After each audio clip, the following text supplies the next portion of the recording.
هدينا وبصالح وبالحضرة حبيبنا وشافينا ومولانا محمد صلى الله عليه وسلم ببركة الفاتحة. أعوذ بالله من الشيطان الرجيم. بسم الله الرحمن الرحيم. الحمد لله رب العالمين الرحمن الرحيم مالك يوم الدين.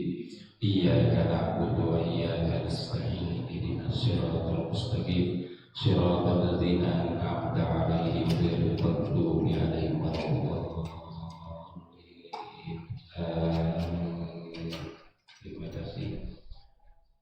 Tidak banyak lebar, mari kita mulai saja kajian ini dan kami persilakan kepada guru kita Ustaz Ustaz untuk memulai kajian. Terima kasih. Assalamualaikum warahmatullahi wabarakatuh. Waalaikumsalam. Innal hamdalillah nahmaduhu wa nasta'inuhu wa nastaghfiruh wa nu'minu bihi wa natawakkalu alayhi wa na'udzu bihi min shururi anfusina wa min sayyiati a'malina. Man yahdihillahu fala mudilla lahu wa man yudlil fala hadiya lahu. أشهد أن لا إله إلا الله وحده لا شريك له وأشهد أن سيدنا محمدا عبده ورسوله الذي لا نبي بعده. اللهم صل وسلم وبارك على سيدنا محمد وعلى آله وصحبه ومن والاه أما بعد. وقد قال الله تعالى في القرآن الكريم وهو أصدق القائلين تباركا بذكره فقال قولا كريما.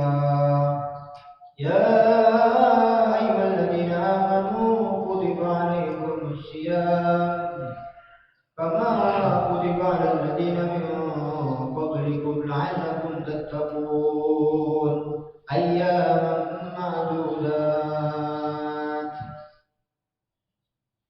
وقال النبي صلى الله عليه وسلم الصيام جنة أو كما قال رسول الله صلى الله عليه وسلم صدق الله العظيم وبلغ رسوله الكريم ونحن على ذلك من الشهيدين والشاكرين والحمد لله رب العالمين. Yang kami muliakan Bapak-bapak, Ibu-ibu, adik-adik jamaah sholat subuh Masjid Al-Ihsan, alhamdulillah bahwasanya pada pagi hari ini kita masih menjadi pilihan Allah, di mana kita telah mendapatkan taufik yang agung, yakni taufik untuk melaksanakan perintahnya. Dan saya yakin bahwa sholat subuh pada hari ini adalah sebuah nikmat yang terbesar dalam 24 jam di hari ini. Sholat subuh berjamaah melebihi nikmat-nikmat yang lain. Karena apa? Karena kebaikan tertinggi setelah orang itu beriman adalah taufik untuk melaksanakan sholat. Dan sholat yang terbaik di antara 5 waktu adalah sholat subuh yang kita lakukan barusan tadi, dan kita berharap mudah-mudahan sholat subuh yang kita lakukan diterima oleh Allah SWT. Amin. Salawat dan salam dan tercurah limpahkan pada Nabi Agung Muhammad Sallallahu Alaihi Wasallam, pada para keluarganya, para sahabatnya, dan siapa saja yang ittiba dengan sunnah-sunnahnya, dan kita berharap mendapatkan pertolongannya di yaumul qiyamah. Amin ya rabbal alamin. Pada kesempatan pagi hari ini, yang mana kita berada di bulan Sya'ban, mungkin kita sudah di hari ke 11 ya? 11 ya? Kita berada di hari ke-11 di bulan Sya'ban. Bulan Sya'ban bukan termasuk Ashhurul Hurum, bukan termasuk 4 bulan yang dimuliakan, tetapi dia ikut jadi mulia karena menjadi pintu gerbang masuknya bulan Ramadan. Kaidahnya begini, apa saja yang berdekatan dengan sesuatu yang mulia otomatis ikut mulia. Gitu aja. Bulan Sya'ban itu dimuliakan oleh umat Islam dan orang-orang salafus sholihin sampai hari kiamat karena dia menjadi pengiring bulan Ramadan yang agung. Dan juga di dalam bulan Sya'ban ini ada satu malam yang barang siapa menghidupkan malam itu memohon pada Allah maka dikabulkan. Dan ini tidak ada perbedaan pendapat mengenai kemuliaannya. Seluruh ulama mengakui. Yang menjadi persoalan adalah kaifiat tata cara menghidupkan malamnya saja. Ada yang tidak membolehkan kumpul-kumpul bersama di dalam masjid, sholat bersama. Ada juga yang menganjurkan seperti itu, yakni menghidupkan nisfu Sya'ban dengan cara sholat bersama, baca Quran, tadabbur, tafakkur, berdoa bersama. Intinya berdoa bersama, entah dilalui dengan sholat atau baca Quran dan lain sebagainya. Jadi kalau kemuliaannya itu sudah masyhur, sudah umum, sudah diakui bahwa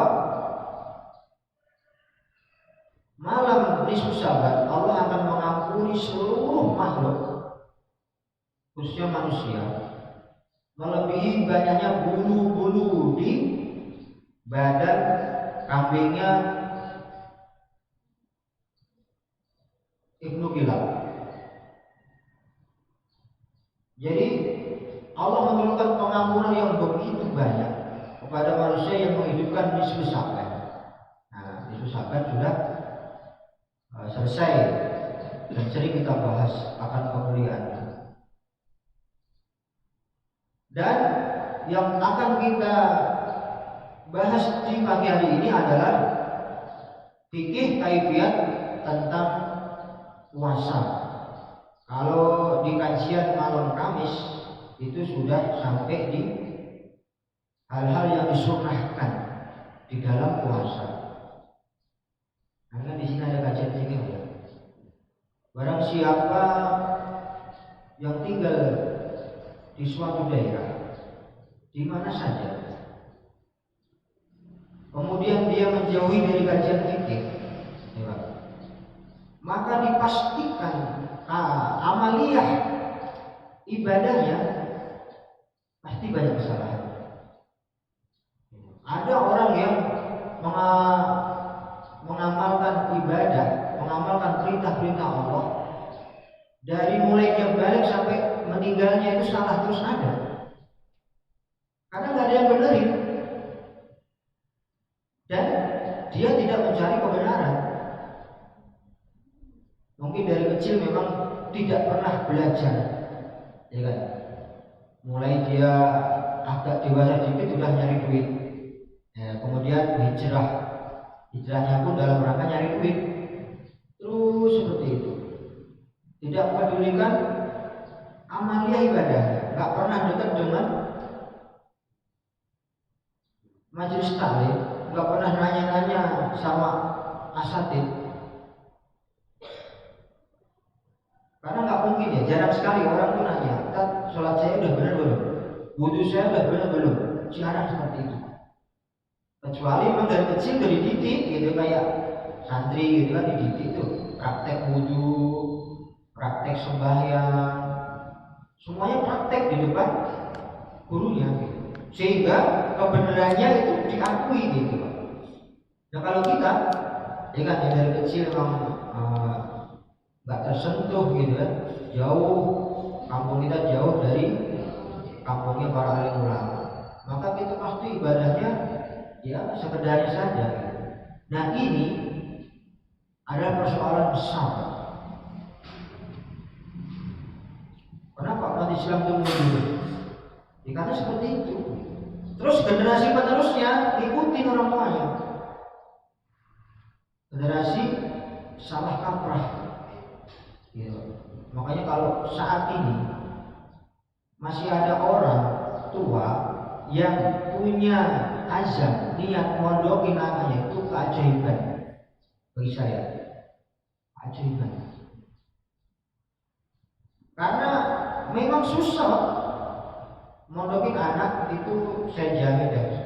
Bulan ketiga, keempat berontak dia, pengen pulang lagi ke rumah. Kenapa?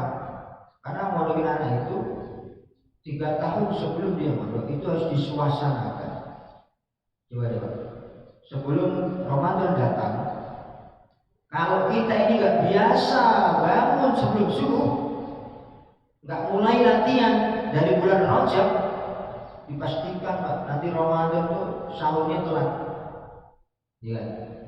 Nah, kita mulai mengajari anak-anak kita sebelum Ramadan datang untuk bangun sebelum subuh, biar nanti subuh mudah dibangunkan. Begitupun kalau mau mondokin anak, kalau nggak dibiasakan, disuasanakan suasana mondok seperti apa, saya yakin kabur dia. Kabur, beneran Pak.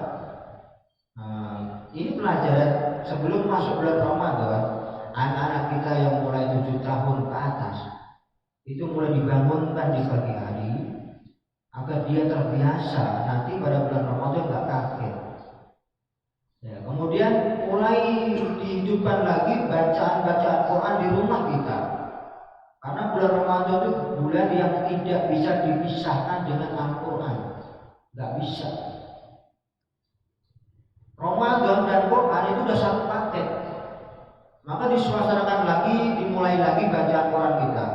Seperti yang sering disampaikan dalam kajian di malam Kamis, bahwa Al-Quran itu punya hak yang tuntutannya pasti diterima. Haknya Al-Quran adalah dikhatamkan 2 kali dalam setahun. Itu haknya Al-Quran. Kalau kita ngitung per tahun itu dari bulan Ramadan, kalau nggak sampai khatam 2 kali, belum menunaikan hak Al-Quran.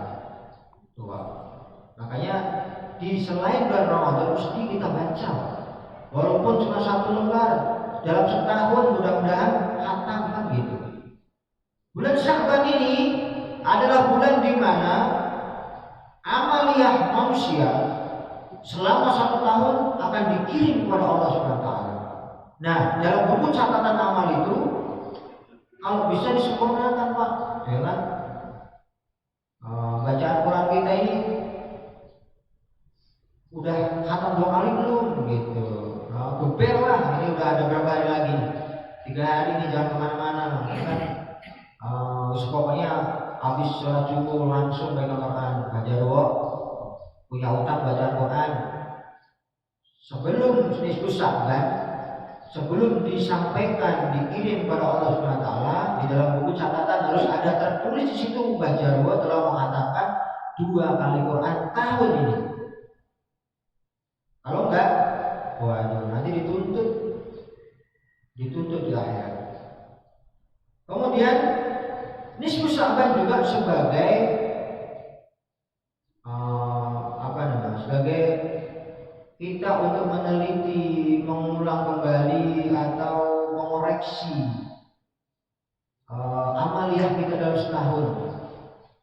Jika apa saja yang selama ini belum tertunaikan dan itu menjadi kewajiban, nadar-nadar apa saja semuanya ditunaikan. Karena masuk bulan Ramadan itu kita steril loh.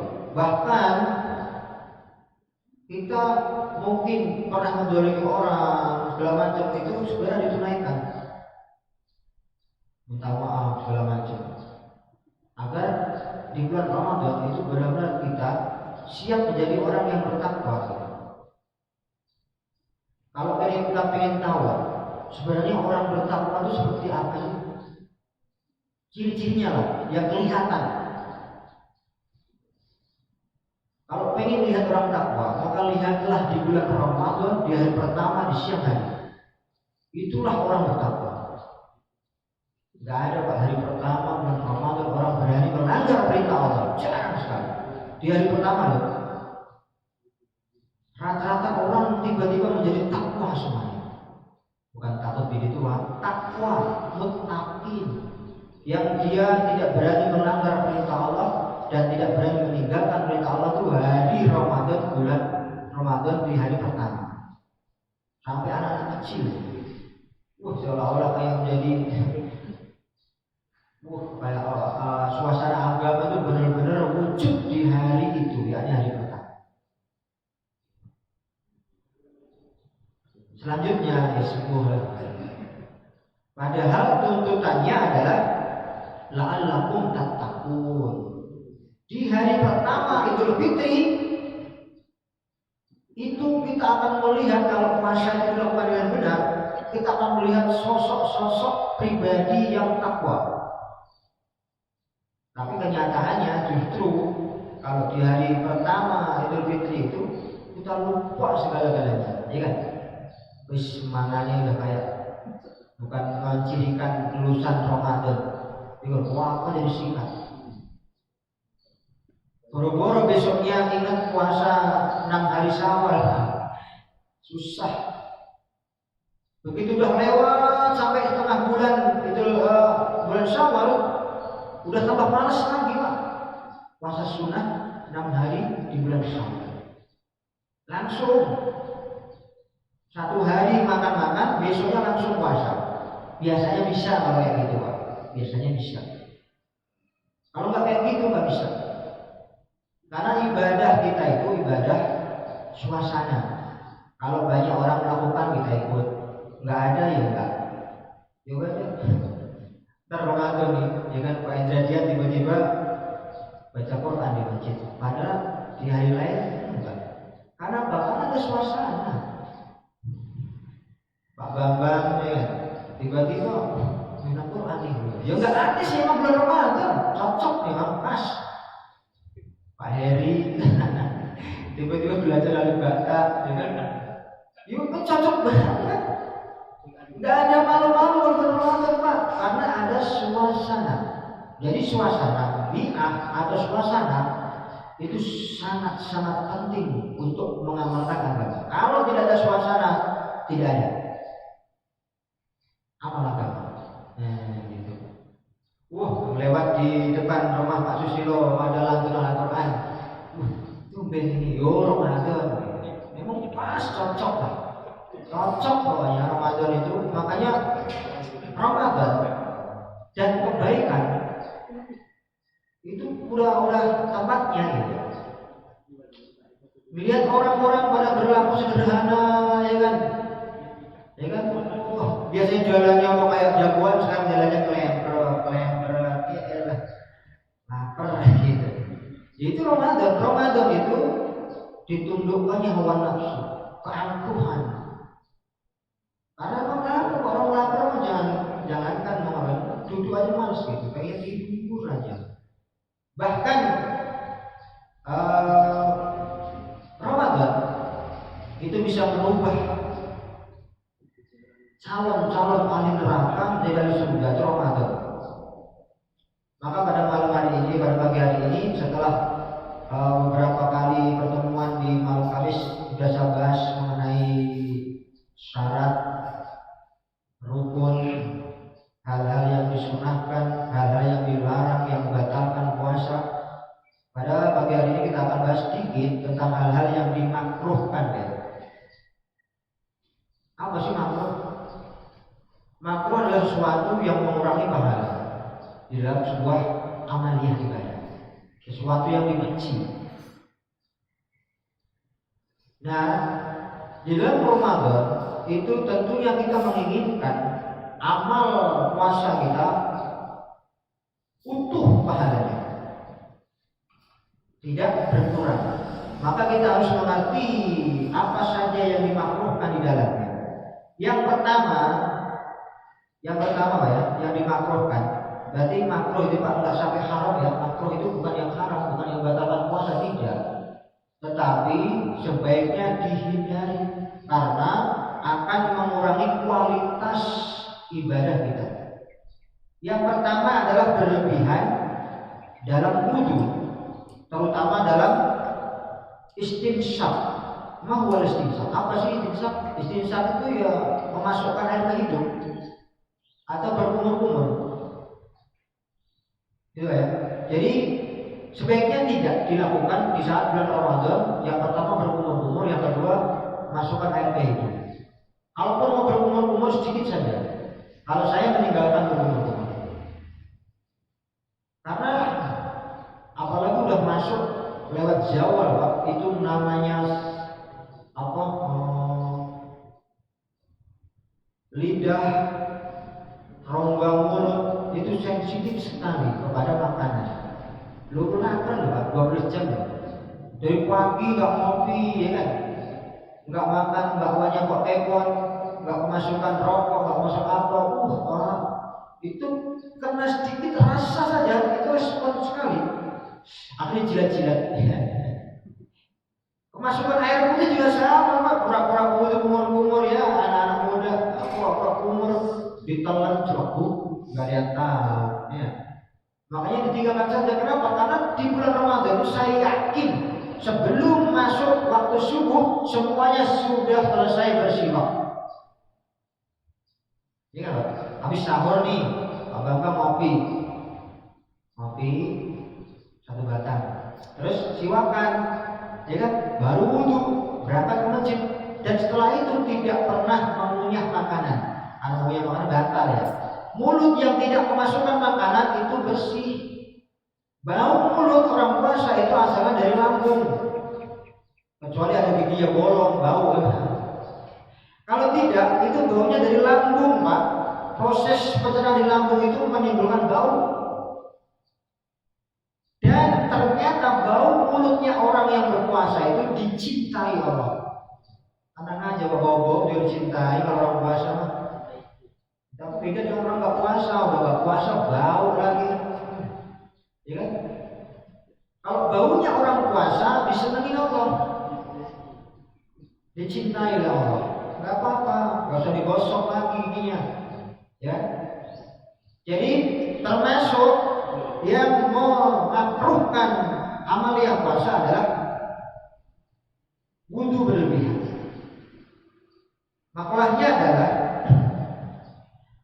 asbihil wudu'a wa balligh fil istinsyak illa an takuna shaiman. Nabi menyuruh kita untuk memperbagus wudu, bersungguh-sungguh ketika wudu. Bersungguh-sungguh maknanya gini Pak. Kalau menyampaikan air ke muka itu benar-benar Pak, batas muka itu dibasuh, mata digosok-gosok, lipatan-lipatan digosok, itu wudu yang betul. Diulang 3 kali. Kemudian tangan benar-benar sampai ke siku, sampai kelipatan jari-jari 3 kali. Maka perhatikan juga Pak wudhu anak-anak kita. Kalau dari kecil diajari wudhu yang betul akan terbawa sampai matinya. Karena wudhu itu penting. Kalau wudhu gak sempurna, nanti disempurnakan juga di akhirat. Di mana? Di neraka Pak. Ada anggota wudhu yang gak terbasuh, nanti disempurnakan di sana. Tetapi kecuali bagi orang yang puasa, nggak usah terlalu bersungguh-sungguh gitu, sampai umurnya jangan gitu. Di bawah ya, jangan kayak gini. Udah tau puasa umur apa dongak, ya nggak usah pakai nggak usah pakai masukan air ke hidung ya. Nanti kejedot lagi udah dur panasnya minta ampun, panas sekali Pak. Wudhu nih, lihat air. Umur dia. Akhirnya celebuk. Ya, diterusin malah. Bodoh amat kita yang tahu ini. Jangan lah. Karena itu makruh ya, justru malah merusak. Yang kedua, ini bagi yang sudah punya pasangan ya, yakni makruh mencium pasangan pananan. Kalau puasa-puasa jangan deket-deket, bahaya. Nyosor lagi.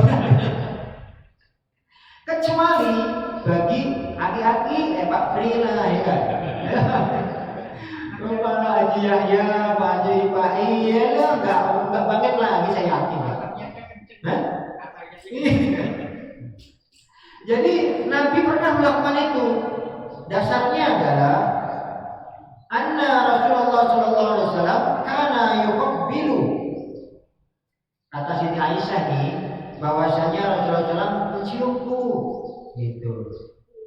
Padahal itu bulan Ramadan gitu.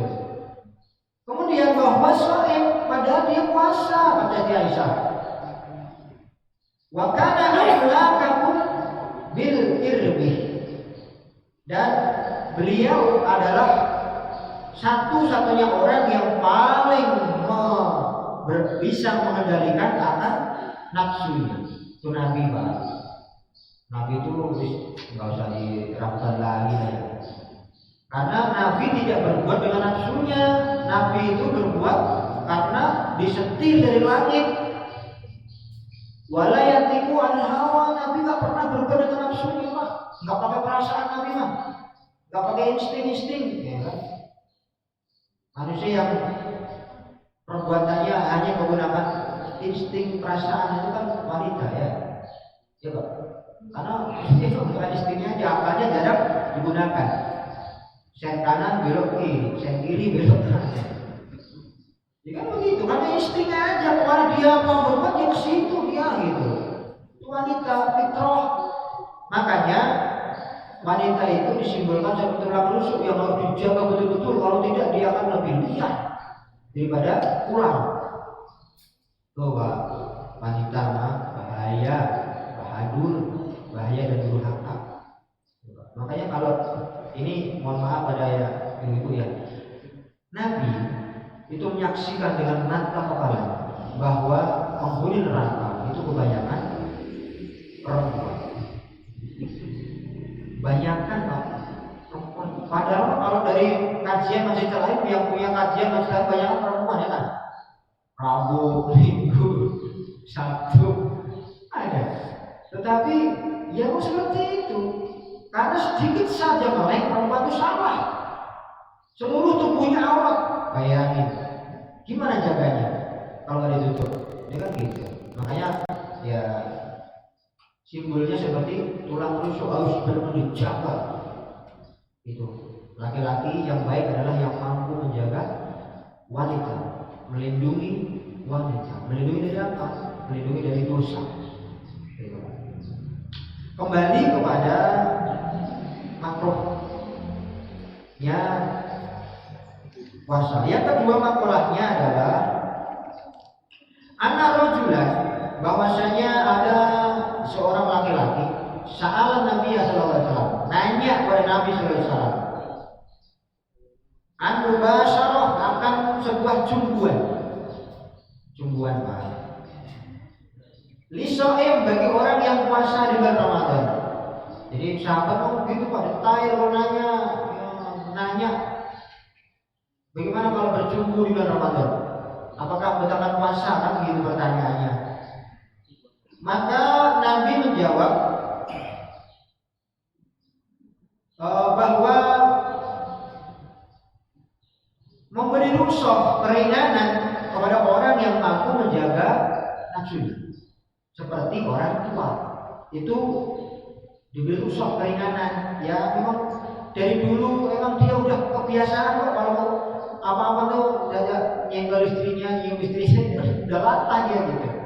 Ramadan masih aja begitu, udah apa-apa kalau orang tua mah nggak bakal bangkit. Nggak pakai nafsu nggak apa-apa.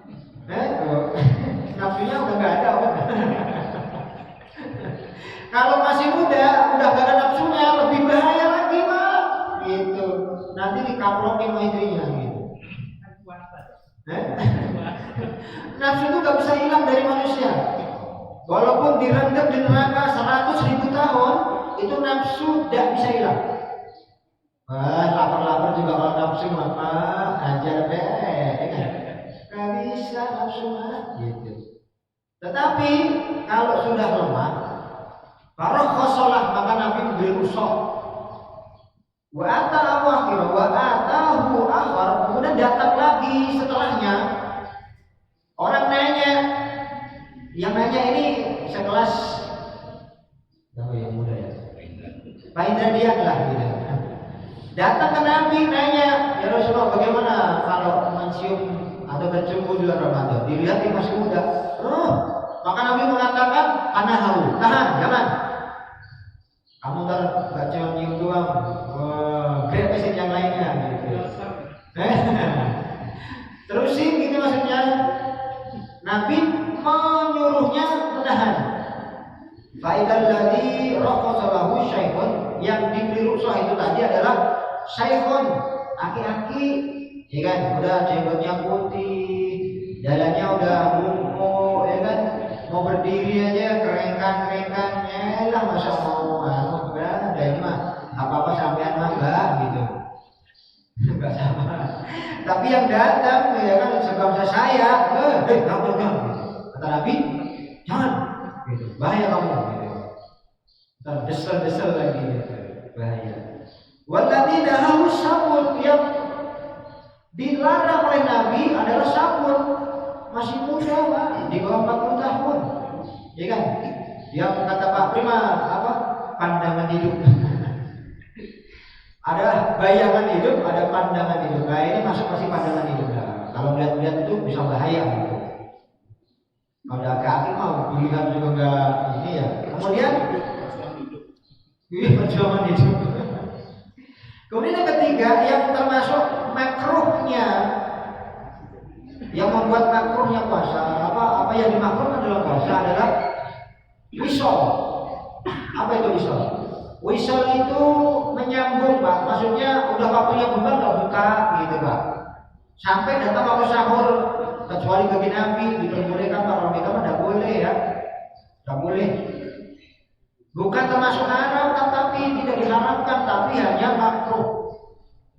Bapak ini udah mau maghrib nih, nggak buka gitu, langsung sholat maghrib, langsung sholat isya, taraweh, nanti baru sahur, ya itu wisol namanya. Itu makruh kayak gitu, tidak haram ya, tidak haram. Kemudian yang keempat, nih yang banyak kita lakukan nih Pak, yang keempat yang makruh di bulan Ramadan nih, yaitu kebanyakan tidur. Wahyu itu, nyender tidur, miring tidur, berdubrak masuk rumah langsung tidur, duduk di kursi tidur, masuk masjid tidur. Masya Allah,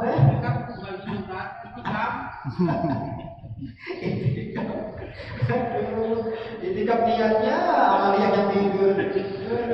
Yang penting kan niatnya gitu. Emang betul sih, niat itu lebih baik dari amal. Kamu pintar Pak Wahyu lama-lama. Ikut kajian 3 terus ngelesnya pintar. Betul Pak, niat itu lebih baik daripada amal. An-niyatu khairun min amali. Karena niat itu Pak, itu pasti sempurna kalau niat. Tapi kalau amal ini kan pemasukan ria, jadi kalau amalnya tidur, niatnya itikaf. Keren, sumpah ini keren. Kemudian banyak tidur, kenapa dimakruhkan Pak? Karena banyak sekali kehilangan kebaikan Pak. Orang kalau tidur tuh, orang kalau tidur nggak mungkin baca Quran Pak, nggak mungkin. Nggak mungkin Pak bangun tidur terus ngigonya 1 juz, ngigo 1 juz, Masya Allah luar biasa. Saking sudah agak-agak kapan? Saya pernah menyaksikan Pak, seorang santri kecil SD Pak, di rumah itu ngigo Pak, itu baca 1 juz, selesai tidur lagi. Itu saking memang dohir batinnya udah dipenuhi Al-Quran gitu kan. Kadang-kadang hafal Quran sampai mimisan loh. Wajar lah kalau ngigonya baca Quran ya harus benar. Ngigonya baca Quran. Kan ngigo alam bawah sadar itu bisa juga karena kebiasaan kan. Kebiasaan. Kemudian banyak tidur akan kehilangan banyak kebaikan, termasuk zikir, sholat ilmu, dan semua bentuk kebaikan yang harusnya kita perbanyak bulan Ramadan hilang gara-gara tidur. Ya. Sudah jelas nih kalau dimakruhkan. Yang kelima, mencicipi makanan tanpa ada perlu, itu makruh. Bukan ibu-ibu, bukan tukang masak, ya kan? Kalau para semua sih nggak apa-apa, dia tukang masak. Bukan tukang masak, tapi ngicipi makanan. Nah, perlunya apa? Maka makruh, merusak kandungan. Makulahnya adalah la baksa, tidak mengapa an yadukul khala, bagi orang yang mencicipi makanan awis syai'a, atau yang lainnya, sesuatu yang lainnya, malam yadkhul, selama tidak masuk qalbahu, kepada rongkongannya, wa huwa shaim, padahal dia berpuasa. Tidak apa-apa kalau cuma di ujung lidah mah, ibu-ibu, mak ya ini takutnya kurang asin ini. Ntar kalau kurang asin biasanya bisa marah suami saya gitu, atau malu sama orang yang memakannya, dijilat dia. Taruh di sini jilat, cuma rasanya aja. Habis itu ya diulap lah gitu, jangan itu la baksa, tidak mengapa ya. Mungkin ya keringanan buat Pak Rasman kalau masak. Udah jualannya laris Pak, udah diketahui di mana-mana. Nanti berubah gara-gara puasa, masakannya berubah, takutnya nanti malah nggak ada pelanggan, ya kan? Apa istrinya jilat-jilat juga.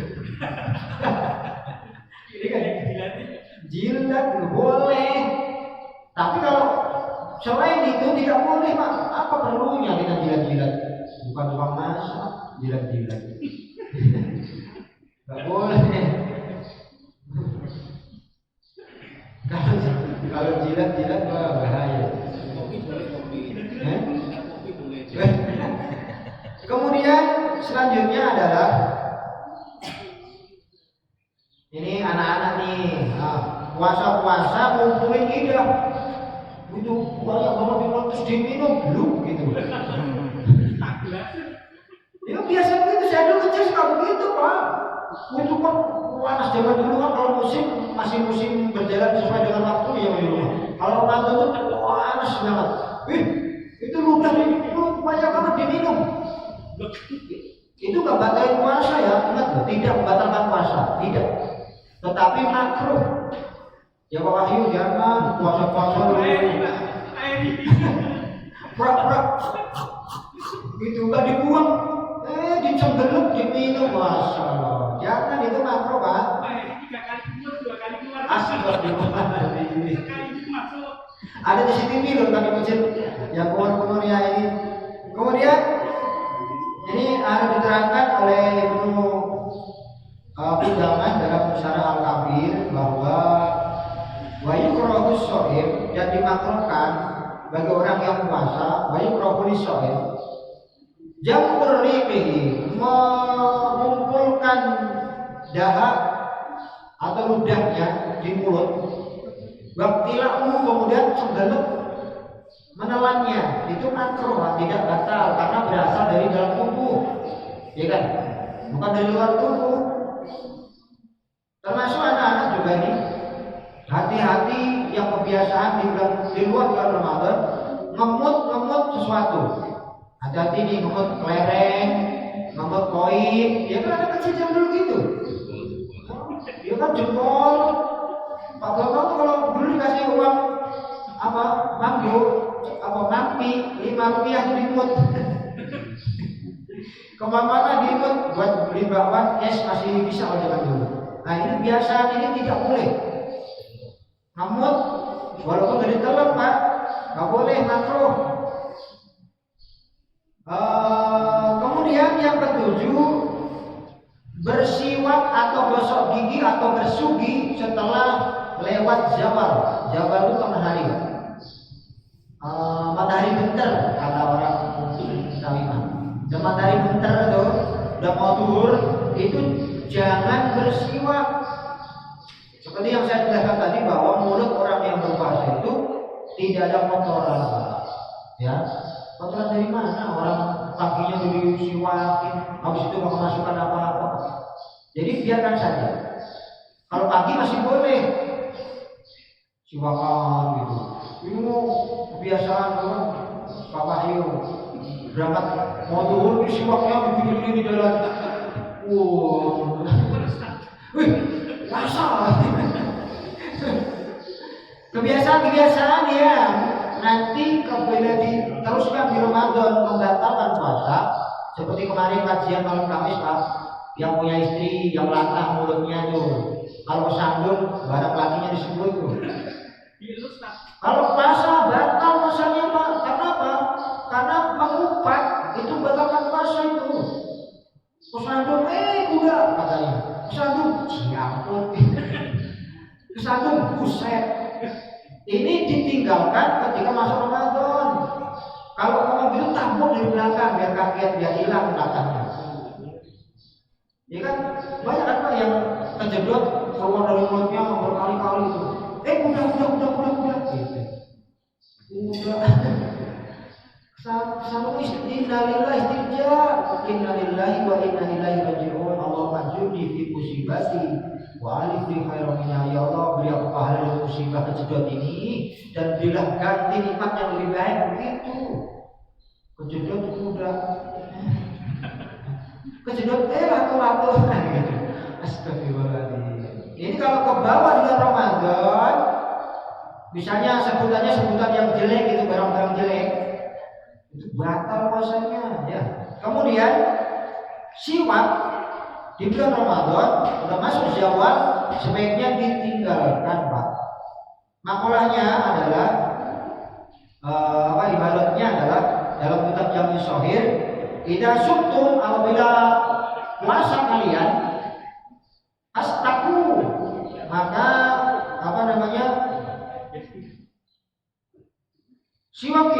bersiwaklah kalian fil ghadati, di dalam waktu pagi. Tidak, kalau pagi tidak apa-apa kalau bisa Pak, subuh Pak. Itu udah batas akhir kita siwak. Setelah itu jangan. Wala tastaku, dan jangan kalian bersiwak bil asyi, di waktu siang sampai sore. Al asyi sebenarnya kalau dalam kamus sore ya, habis asar. Tetapi di sini dimasukkan Jawa juga, bagi orang puasa tidak boleh siwak, gosok gigi, pakai odol lagi Pak Wahyu, odolnya kuyo banget. Kita di iklan itu seret gitu. Zuruk. Waduh, rasanya min. Sampai gelegen. Habis itu kumur-kumur satu gelas, ya kan? Udah keluarnya, wah, kenyang gitu kan. Tiga keluar 2 kumur 3 kali, keluar 2 kali, wah bahaya. Benar-benar. Kemudian yang ke-8 ini biasanya ada yang pakai yang ke-8 ini, yakni memakai wangi-wangian di siang hari. Dalam kitab Al-Mus'haf Al-Fiqhiyah Al-Kuwaitiyah, yaitu fatwanya ulama Kuwait sana, itu makruh ya siang-siang pakai wangi dengan alasan adalah menghilangkan kesederhanaan dari sifat orang puasa. Karena wangi-wangian itu masuk dalam kemewahan. Kemudian di Asia Inayat Thalibin, di kitab Inayat Thalibin itu ada juga bahwa makruh untuk orang yang berpuasa, haram untuk orang yang ihram. Ya. Akan terwujud riqatul qalbi, jenenge kelenturan atau lunaknya hati, riqatul qalbi. Kalau orang tuh bersifat mewah Pak, jangankan itu, saya yakin Umar bin Khattab itu kalau naik, jangan sampai udah naik keledai, itu sombongnya muncul. Kayak orang sekarang naik emek lah, ya kan? Emak naik kakinya selonjor udah tampaknya begini, musik, sombongnya 99% sudah ada. Coba aja naik emek, sombong itu. Tapi saya nggak melarang orang beli emek, enggak. Memang begitu kendaraan itu, walaupun butut, itu udah menaikkan kesombongan Pak. Nah ini kaitannya dengan wangi-wangian. Punya wanginya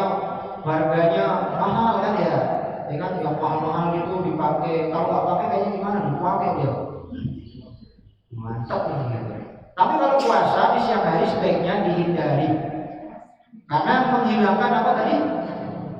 Kesederhanaan, yakni mewujudkan riqatul qalbi, kelunakan hati. Itu ya ada 8 ya hal yang mungkin ada yang lainnya atau tambahan yang lainnya yang mengamalkan oleh ulama yang lain, itu boleh nanti ditinggalkan atau dihati-hati, dicegah gitu ya. Dicegah. Nyangin. Oh itu ada hajat, itu hajatnya karena emang pegel kan nyangin nggak apa-apa. Kalau minum vitamin obat-obat supaya tahan sampai beduk itu bisa. Kalau minumnya di waktu sahur tidak apa-apa toh. Nah, minumnya di sahur pokoknya nyusu aja boleh mah, nyusu boleh asal nyusunya waktu sahur. Kalau nyusunya di luar waktu sahur batal. Kalau batal boleh tak? Pokoknya apa aja waktu sahur boleh pak. Waktu sahur boleh, apa aja boleh. Ada suplemen yang bisa menyambar. Ada yang penyambar minyak. Kalau minyak angin ya boleh lah pak, itu kan obat yang digosok di luar badan. Ya asal kalau minyak angin ditelan nggak boleh. Tapi kalau juga ada biru-biru berlebihan, nanti nakul juga jatuhnya. Kayak inhaler itu boleh, asal tidak berlebihan. Nyedotnya, kalau ditambahin hidung itu gimana? Ada inhaler di sini, jangan kayak gitu. Secukupnya saja, jadi sesuai keperluan. Seperti orang nyicipin makanan tadi kan ada keperluan. Keperluannya biar makan enak, emang tugasnya masak, ya paras mantu. Boleh jilat sedikit lah gitu, lip gitu. Habis ini lap, jangan lip. Asik. Jilat lumut nggak boleh tak ya? Hah? Jilat lumut nggak boleh ya berarti. Jilat apa? Jilat dan lumut nggak boleh. Oh jangan. Jilat aja, jilat sama ngamot lagi. Kan udah beda urusan jilat sama ngamot. Nah, kalau udah beda itu mah, beda perbuatan ya. Jilat ya ujung lidah Pak Wahyu. Jilatnya pun satu lip, bukan gitu. Gak boleh Wahyu. Jilatnya serot gitu. Misalnya ngerasain mangga nih, mangga udah dikupas dirasain bawah, jilatnya jadi atas bawah. Itu gak boleh. Bahaya itu.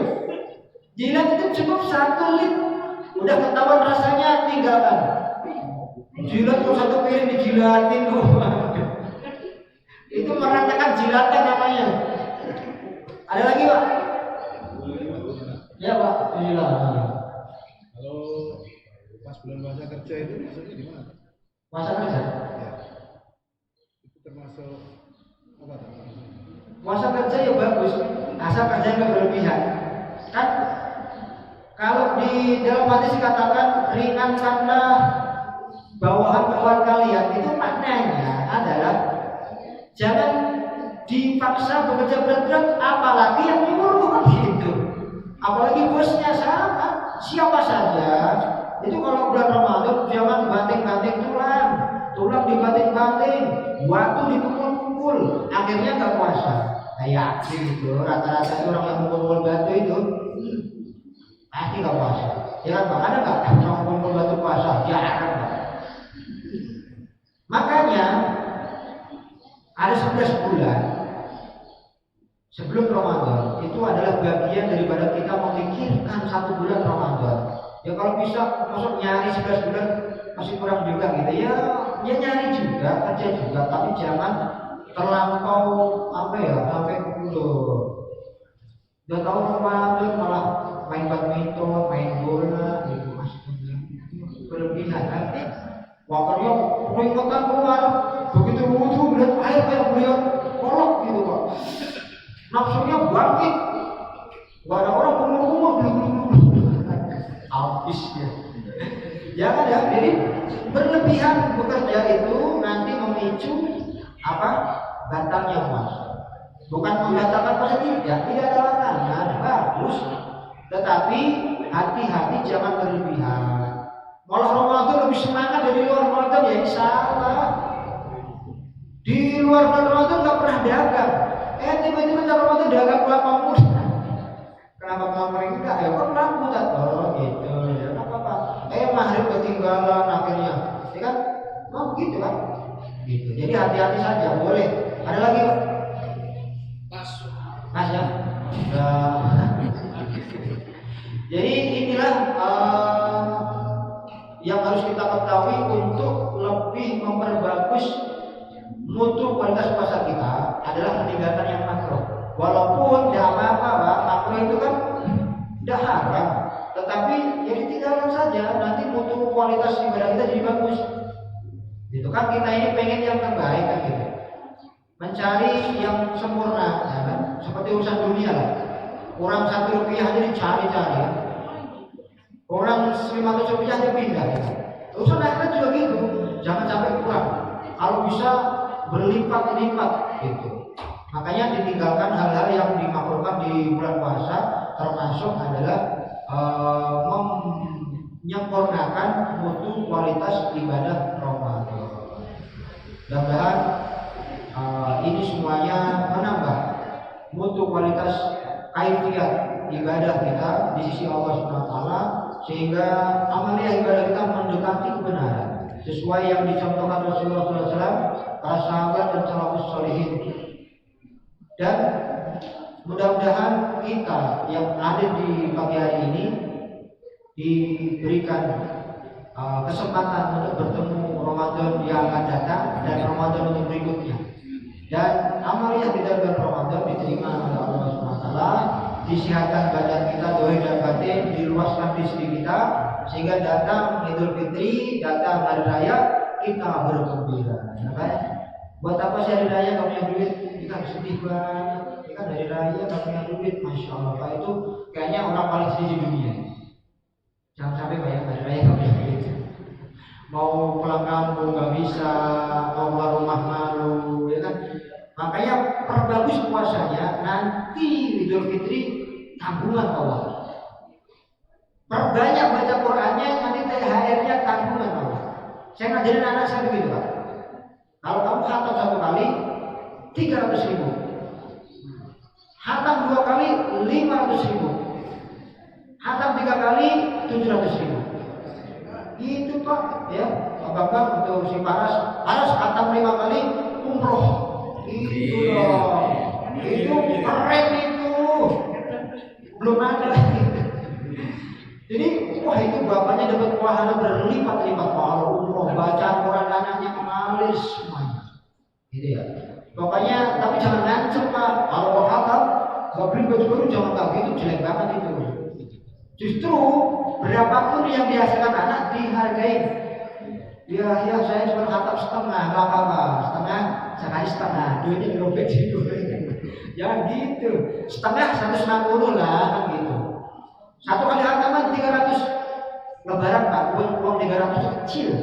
Tanya tuh Inang, 300-nya ya dapat 300 doang, Mbak Diva dapat 1 juta, 300 itu kecil Pak. Idul Fitri kalau 300.000 itu kecil. Karena banyak orang pengen duit, tapi di luar bulan itu, masya Allah Pak, 10.000 itu besar.